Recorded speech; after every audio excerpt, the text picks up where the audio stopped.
How do you rate our chances of survival? Hmm? I'm trying not to think about it. Go, go, go! Run!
structure is completely destroyed. Over.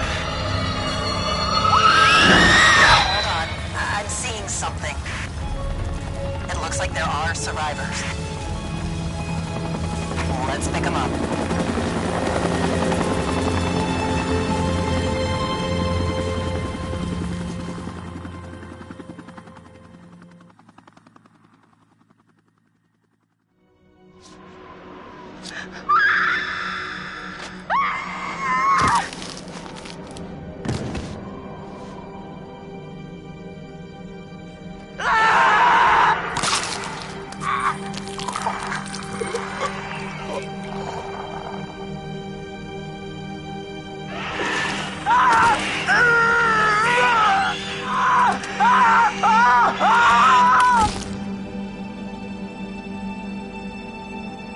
The old man, I don't know how to describe him. I mean, You said you thought he was stalking you at first.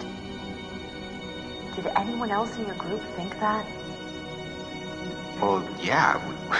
Is it possible they could have killed him? What? No, you don't understand. Don't you understand? If he attacked you, He saved my life. And I watched him die. I heard Jessica. I don't know how or why she was down there, but I know I heard her.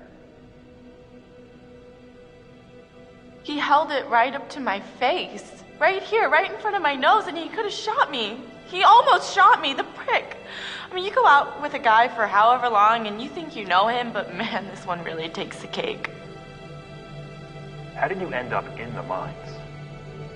I was carried and taken and... What did you see? I don't know. I don't know. He was out of his fucking mind. He wanted to hurt us. Okay? And I thought he was the one who attacked Jess. I thought we were close. After his sister's disappeared, he'd come and talk to me. He said I was the only one who understood him. I thought we had a connection. If you need someone to talk to, I'm fine. sometimes, after a traumatic experience, I said I'm fine.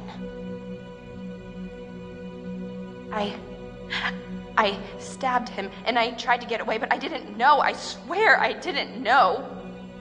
didn't know? Who did you stab? Oh, I stabbed the maniac. I didn't know it was Josh, but then he was the psycho, and how was I supposed to know Josh had all this sauce and the gun and oh my god. About Matt, have you found him? no, not yet. Yeah, well, don't look too hard. You don't sound very concerned. Fucker left me to die. He said he was my boyfriend, but then he basically murdered me. Would you give a shit? Your friend Ashley, she told us she tried to help you. She said she heard you calling out. Not me. Mike. What do you remember? He came for me. He did. Came for you? Where is he? Did he make it? You need to listen to me. I don't care if you believe me or not. Doesn't matter because you will. You need to go down to the mines. What's in the mines, Sam? I've seen what's down there, and I'd give anything to unsee it.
I am Hayden Panettiere, and we are here at the studio recording Until Dawn. My name is Rami Malek, and I play Josh. My name is Megan Martin. My name is Brett Dalton. My name is Antonella Lentini, and I played Hannah and Beth. My name is Jordan Fisher, and I play the character Matthew, Matt for short. I'm Nicole Bloom, and I play Emily in the game. My name is Noah Fleiss. I am Galadriel Steinman, and I play Ashley. So Until Dawn is a story of 8 teenagers who revisit this cabin in the woods about a year later after a really traumatic experience where I've lost 2 of my sisters, so coming to kind of get some closure in that respect. One of the things that Larry does really well is make these multi-layered characters, and I think for just the story in general, it follows the quintessential horror film plot lines, but the characters are so unique in themselves, and I think that's very cool. Oh, I hope this was the right thing to do. What? You know, getting everyone together on the anniversary. I mean, Josh seemed really pumped about us all doing something, didn't he? Yeah, no, he definitely did. I haven't seen him so excited about something in forever. Good, good. Sam and I have a few things in common, such as being huge lovers of animals, and she's a huge animal lover. She's vegan. She is a pacifist. I'm not quite sure if I'm gonna go as far as saying that I'm a pacifist, but she's spunky and cool. I know that she, I think, is made fun of a little bit by the rest of them who think that her morals and her beliefs in that area are a little ridiculous and they don't agree with them, but she doesn't care. It doesn't stop her from being herself, and that's something that I hope I have in common with her. You know, he definitely can be depressed at some times and a bit of a loner, but he takes some solace in one of his sister's friends, Sam, played by Hayden Panettiere, and invites everybody back to the same house the next year to kind of find some closure. Jessica she has a whole lot of personality. She is definitely the sort of mean girl character that, you know, at school she knows she's pretty, she knows that boys like her, and she's going to use it to her advantage. He's got a big heart, and you can tell that that's very evident, especially how he treats his girlfriend, Emily, and, you know, he's kind of a meathead, but in the best way possible. She really knows what she wants, and she manages to get that from whomever it is, whether it be Matt or Mike. You know, she's really driven, and I can definitely relate to that. My character is Chris, and he is what society might consider the nerd of the group, and he kind of embraces it. Ashley she's a little more serious than some of the other girls. She's definitely very intelligent and thoughtful. She kind of looks at the whole big picture of things. She's not quite as geeky as Chris, but they connect in a lot of ways. Mike is like big guy on campus. He's the class president who has some charm and has a brain, and I don't know, people seem to like Mike. He gets away with a lot, though.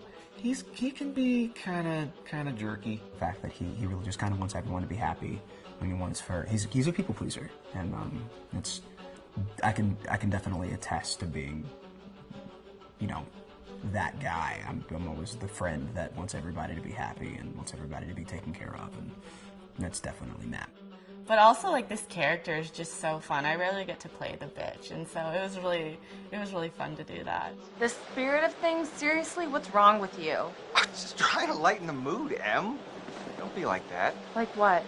The way you're being. You always get like this. I just think this is just the coolest thing to be a part of, and I just think it's going to take the world by storm. I really do. I think this genre is the wave of the future, and I think that once people see the potential behind it, of getting to interact with the drama that you're witnessing unfold in such a realistic way, that this is how entertainment's going to be from now on.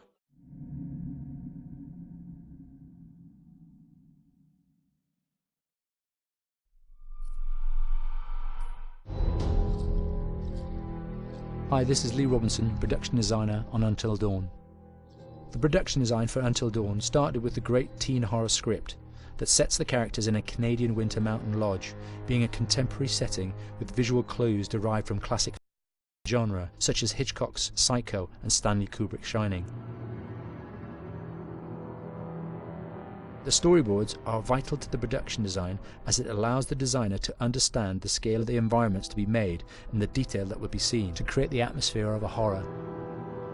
This took us into concepts that took these storyboards further, visualizing the world through the color palette, the lighting, tone and the mood, and developing key locations such as the lodge, the cable car stations, the forests themselves, the wilderness. As you can see, the environments and atmospheres change quite a bit from warm and inviting to cold and threatening. The Millionaire's Mountain Lodge was a key example. It was designed to be made from nearby stone and timber, embedding it into the landscape, with a contrasting and contemporary interior needing to be opulent and extravagant. We created dark and claustrophobic corridors with ominous and large open spaces, almost cathedral-like in size, and with huge structures to silhouette and dwarf the characters within, providing a labyrinth to explore and wander. Each character was developed with a strong visual identity in mind, with contrasting colours, tones and silhouettes to identify them, each to have their own texture, pattern and shape, so that when they were lined up you could always identify them. The costume designs allowed a range of clothes that would suit them for the cold winter weather, but also have an element of style and individualism, so that the audience could look at them and relate, recognizing themselves within them. A lady would like to cuddle up with her man by a nice cozy fire bathed in atmospheric mood lighting. Right. It'll get plenty toasty once we're rubbing up against each other. Mike. Yeah. Fire and mood lighting. Yes. Working with the lighting artists, we really brought the look and feel of the world together, and this required a thorough understanding of the visual language of teen horror. A key scene was where all the characters emerge out of the rear of the lodge chasing Hannah. A contrast is evident straight away from the exterior wilderness to the warmth of the lodge. The attention to character lighting here is through the bounce and rim lighting, accented colours and composition, creating characters that come from the dark into the light and back again with an emotional effect. Guys, there's someone outside. What the hell? Hannah! What's going on? Where's my sister going? It's fine. She just can't take a joke. It was just a prank, Han.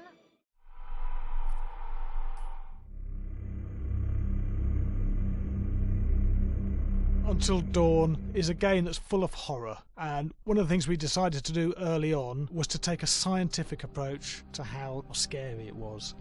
So we did experiments on people and we measured their responses to the game. We've created a test area. It's as close to a home setup as we can get it. We've recruited ordinary people to play the game and we've left them to play it on their own. You're turning the light off.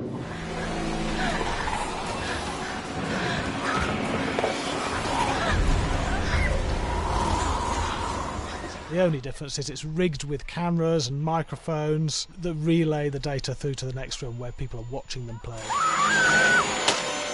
Bracelet here we use for biometric testing. It measures the player's emotional response. It's called a galvanic response sensor. It makes contact with the user's skin and it measures the electrical conductivity across their skin. It's the same principle as an old-fashioned lie detector. When you're stressed, you sweat a little, very sensitive, and picks up tiny changes if the player is feeling anxious or scared. That data's fed back to a testing team, comes through as a graph. I'm so sorry.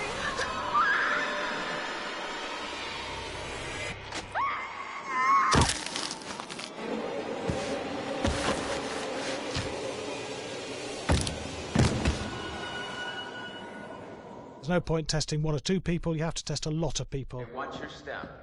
When we have a scare that's consistently has a measurable emotional response, then we knew it was good. If it didn't have that, it goes back to the team for improvement. The data doesn't tell us what's wrong with the scare, it only tells us if it's working or not. Wait, okay, so you hear that too, right? Josh. Here we have a chapter relatively early in the game. Weirdly regular.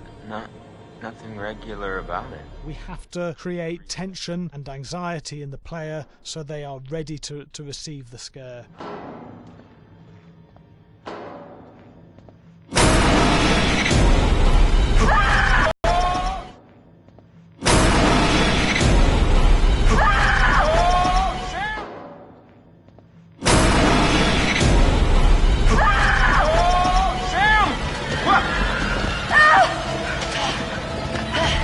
Give the player time to recover, to cool down, to calm down, and then start building the tension again before we do the next scare. Hey. What? Hey! What the hell? Ooh, you just got mugged.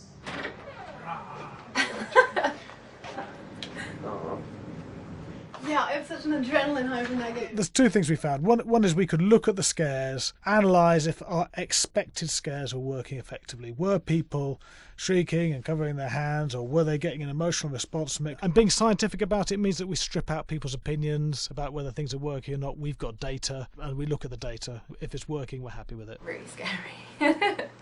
Bit scared and wanting to get away. I actually be maybe a bit scared to play it on my own, but in a room with the lights on, yeah, with some other people as well, yeah, maybe.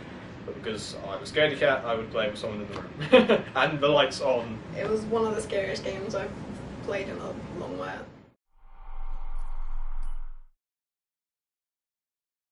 Hi, Larry. Hey, Graham.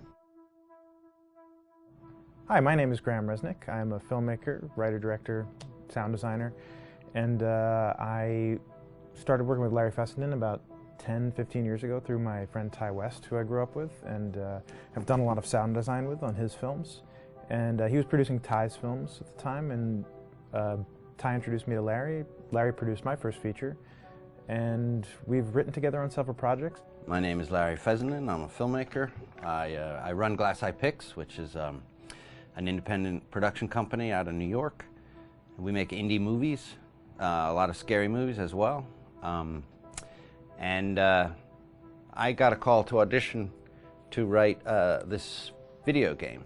And I called my pal Graham Resnick because Graham is a gamer. And while I thought I could offer something to the idea of writing this multi-branching story, I knew that I would want Graham's expertise as a lover of gameplay, since I guess games were started. So and just as a lover.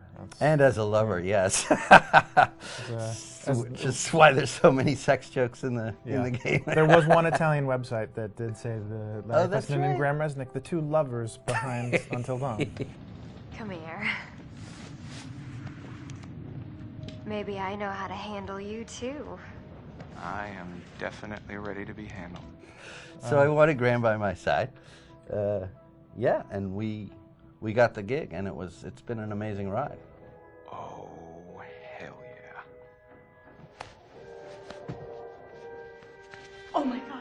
She's taking her shirt off. What? Oh my god. Matt, what are you doing here? Hannah. I'm sorry, Hannah. This all got Don't out lie, of hand, just So in the game, the basic setup is that a year prior to the game's start, all these kids had gone up to a ski lodge that was owned by the parents of one of the kids, or a couple of the kids, and some of the teenagers played a prank on some of the other teenagers, and the terrible tragedy occurred when a few of them, two sisters, ran out into a blizzard, and were never seen from again.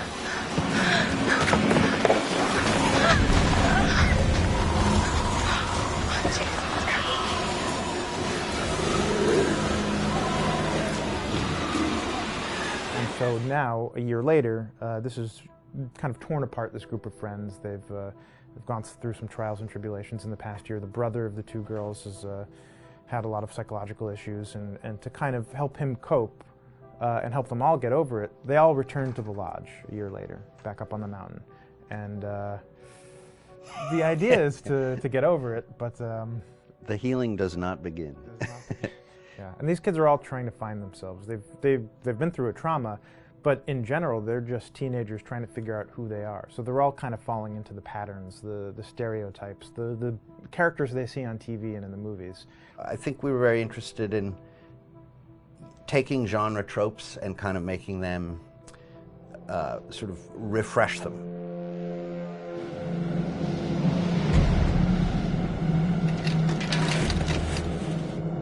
Hey, did you see that?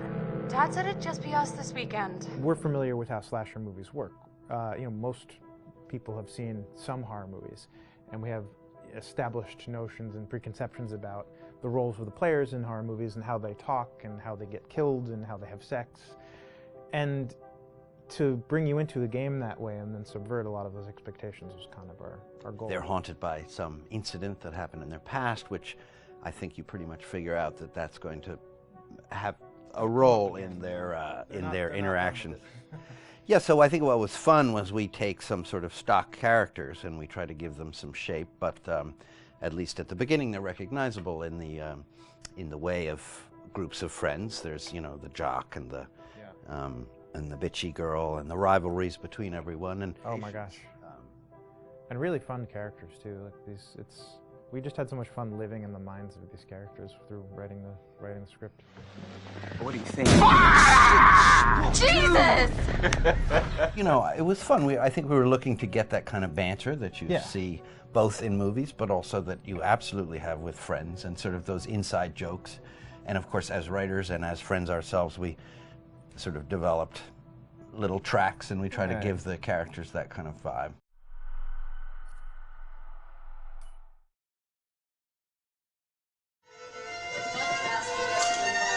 Yeah, fast and violent.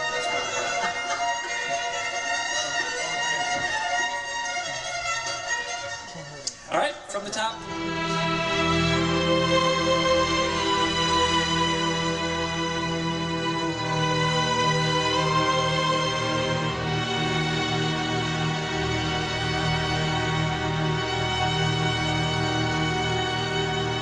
My name is Jason Graves, and I'm the composer for Until Dawn.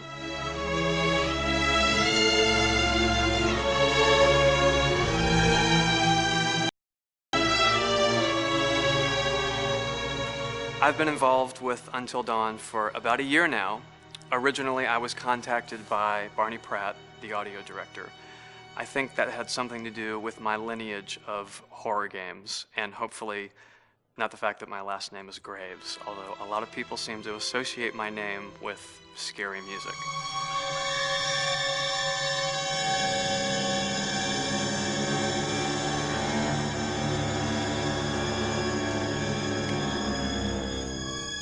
One of the things that was really exciting about working with Barney and the team at Supermassive is they really wanted something unique for the music. They wanted the music to stand out and be a character on its own in the game.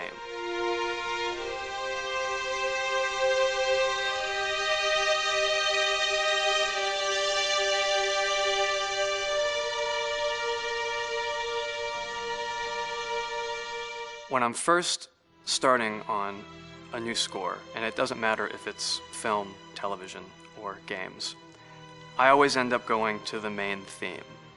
Sometimes the developer or producer isn't even necessarily interested in the main theme at the beginning. I just want to do it for myself, because for me, the main theme is the identity of the game. It establishes the mood, the atmosphere, and the character of the music, and how it's going to be playing in the background. And that's what we did with Until Dawn. That was actually my demo pitch to Supermassive Games. I put a main theme together, recorded all the instruments at my studio, and sent it to them. And they liked it. We actually ended up recording that exact theme, all the instruments and everything, live here at Ocean Way probably 9 months ago. And that's what we've been using in all the demos for the game, and that's the final version of the theme that is the main theme that you'll hear on the menus and in some key pieces of gameplay.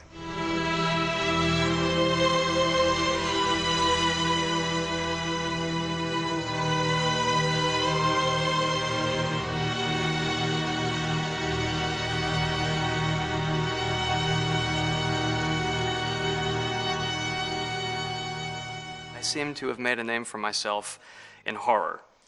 And there's something about scary music, I think it's maybe the lack of rules. The biggest rule in scary music is there are no rules, so you can do anything you want, and actually, if you end up doing things that don't feel like they would work out together, they kind of clash, and it ends up being even more effective for scary music. So that's what really drew me to Until Dawn, was the textures, plus writing thematic material that is interwoven with the scary textures. I haven't really done anything like that before. Usually it was just all tension all the time, and that's fun and it's great. But I'm actually at heart a very melodic composer. That's the kind of music I love listening to, and that's the kind of music I love writing. That's the kind of music I got to work on in Until Dawn. Very nice. Same thing.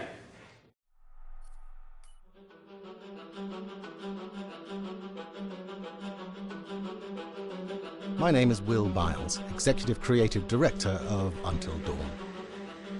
The first part of getting a believable facial performance in-game is to capture topographically the actor's range of emotional expressions as separate versions of the same head. Every tiny nuance gets digitized and merged, effectively creating a model that can recreate every facial movement that the actor makes.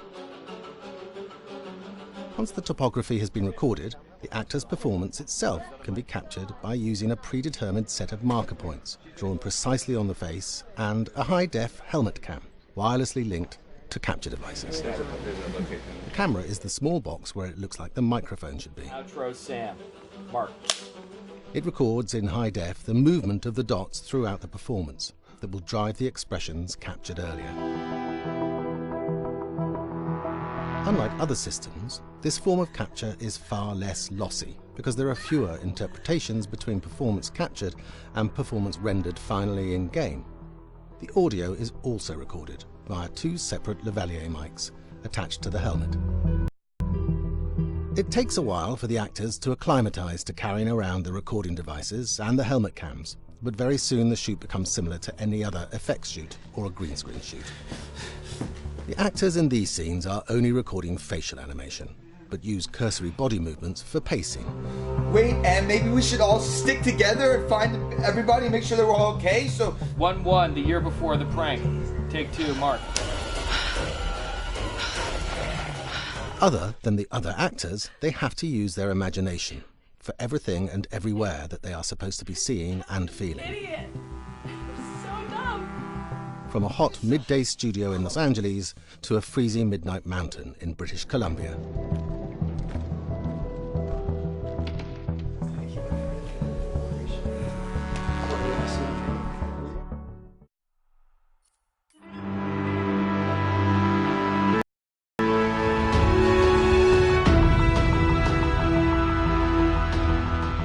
Until Dawn has a dynamic, ever-changing story, the facial performances and the body performances are recorded separately, with different systems.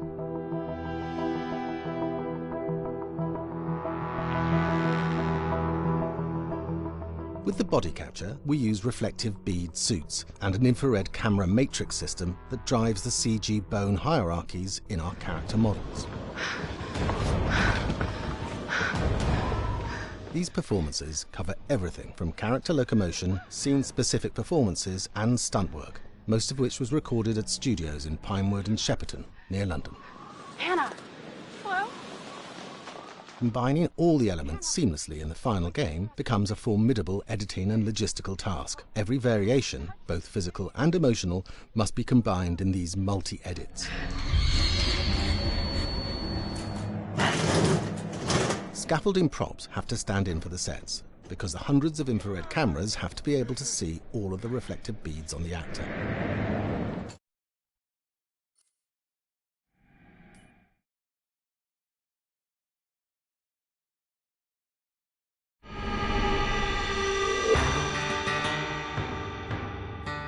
America's Northwoods border region.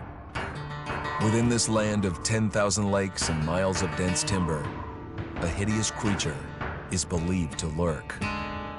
The North Woods is probably one of the last frontiers in America. There's still a lot of places in this area that hasn't been set foot by man. Monsters and mysteries exist here because it is remote. Up in the North Woods, winters are long. In times of biting cold and isolation, a devouring monster is believed to come forth. It's terrorized native people for generations. Growing up, I was told, like, don't go outside, the Wendigo will get you.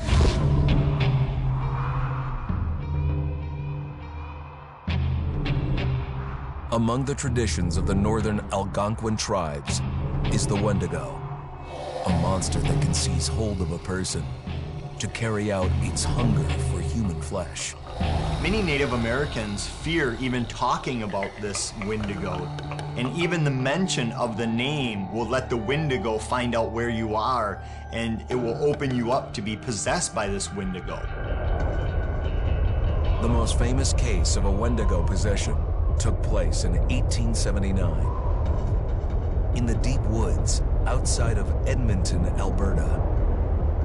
Swift Runner, a Cree Indian, was a trapper and a guide. He had left town the previous autumn with his wife, 6 children, and his mother.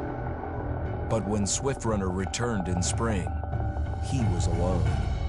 Swift Runner came into a nearby village telling this heartbreaking tale. I had to watch them starve to death. Of his family being killed by starvation, and that he was the only survivor. My whole family gone. It wasn't hard to understand a family falling victim to a brutal winter. To even not. Yet something was suspicious about Swift Runner. He was a strapping man, and he came into town weighing over 200 pounds. It didn't look like somebody who had just weathered a terrible winter. He wasn't malnourished, didn't look like he was starving. He looked healthier than ever. After a few nights, it became clear that something was wrong. He started having night terrors, screaming in his sleep. I am the Wendigo! Villagers alerted the police. Swift Runner actually guided them back to his winter cabin. When they got there, that's when they saw the true horror.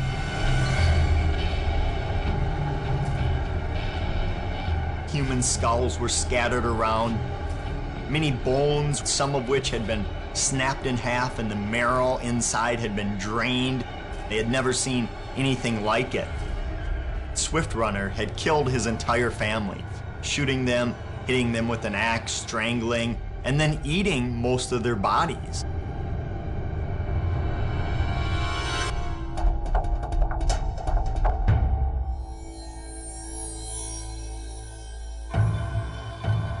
Right up until the moment the noose was on his neck, Swift Runner swore the evil spirit of the Wendigo had possessed him and twisted him into a cannibal killer. When he was on the gallows, Swift Runner himself said, "I am no longer a man."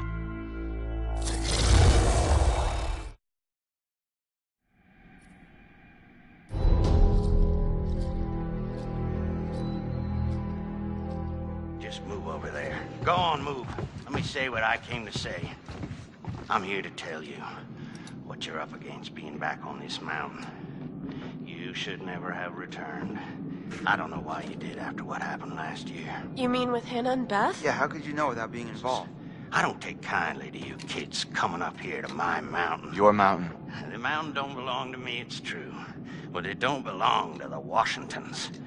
This mountain belongs to the Wendigo. Hi, this is Lee Robinson, production designer at Supermassive Games. Understanding the ancient myths of the Wendigo was key for their development that helped the visual look. Through sketches and concepts, these elements were visualized, such as eyes being milky, almost dead, with loss of lips and eyelids due to frostbite, fangs growing and arms and legs getting longer, with skin hardening and thickening to look snarling and menacing, yet withered and lean. What the hell was that?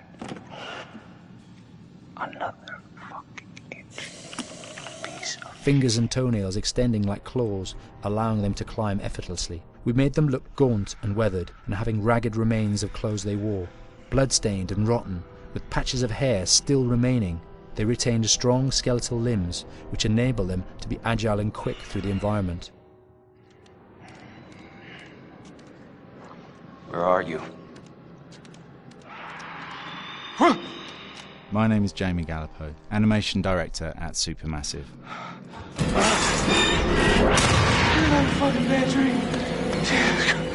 The overall direction on the creature was to be very strong, to be extremely fast. We wanted a spider-like movement to the creature. 1 minute scampering to leaping and then crawling, almost instantaneous. And finally, we wanted the creature to have this real, uncontrollable thirst for flesh.